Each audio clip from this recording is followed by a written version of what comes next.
Amardim, le bien-aimé d'Allah. Chapitre 9. Dans ce chapitre, nous aborderons un passage concernant le prophète Moïse. Que la paix soit sur lui. Et la manière dont Allah, vénéré soit-il, l'a informé de la place qu'occupait le prophète Mohammed, que la prière et le salut soient sur lui, auprès de lui, et du privilège dont bénéficieraient ceux de sa communauté qui le suivraient.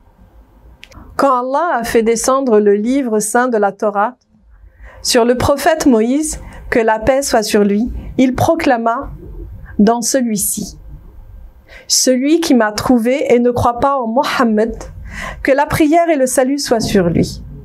Je le ferai entrer en enfer. Car aucune des créatures que j'ai créées n'est plus bénie que lui. J'ai écrit son nom sur mon trône, bien avant d'avoir créé les cieux et la terre. Et aucune personne ne pourra entrer au paradis avant de rejoindre la communauté de Mohammed.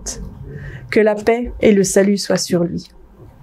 Le prophète Moïse, que la paix soit sur lui, demanda à Allah qu'il lui permette de rejoindre la communauté de Mohammed, que la prière et le salut soient sur lui. Dieu lui répondit alors qu'il lui permettrait de la rejoindre le jour du jugement dernier. Puis Moïse, au cours de sa vie, constata régulièrement que le nom du prophète Mohammed, que la prière et le salut soient sur lui, était inscrit dans différents endroits avec la mention suivante: Mohammed, le bien-aimé d'Allah, que celui qui a cru en lui rejoigne la corde des victorieux, et que celui qui n'a pas cru en lui rejoigne la troupe des perdants rejetés.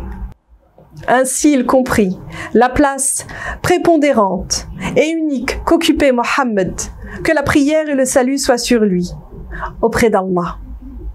Impressionné, il demanda humblement de pouvoir rejoindre également la proximité de Dieu.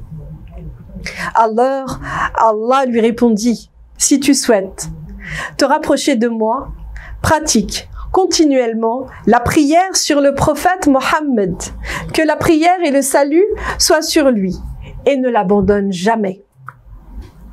Un jour, une personne de la communauté du prophète Moïse, que la paix soit sur lui, décéda, alors que celle-ci, durant les 100 années de sa vie, n'avait jamais cru en Allah.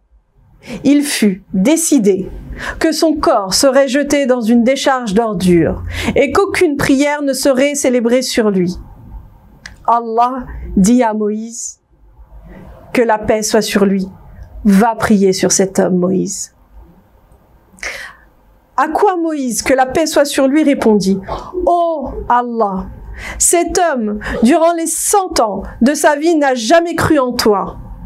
Allah vénéré soit-il, je le sais, Moïse, mais cet homme a ouvert un jour la Torah pour la lire. Et il y a découvert le nom du bien-aimé Mohammed, que la prière et le salut soient sur lui. Lorsqu'il vit ce nom, il s'empressa d'y déposer un baiser. Puis, après avoir pleuré sur ce nom, il essuya ses larmes à l'aide du passage de la Torah où était évoqué le nom du prophète, que la prière et le salut soient sur lui. En raison de cette considération et de son amour pour le prophète Mohammed, que la prière et le salut soient sur lui, j'ai accordé mon pardon à cet homme.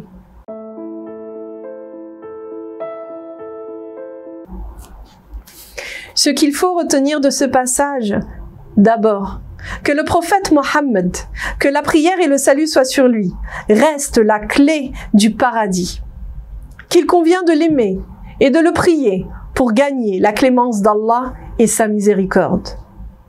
Aussi, que la meilleure manière de se rapprocher d'Allah reste la multiplication des prières sur le prophète Mohammed, que la prière et le salut soient sur lui.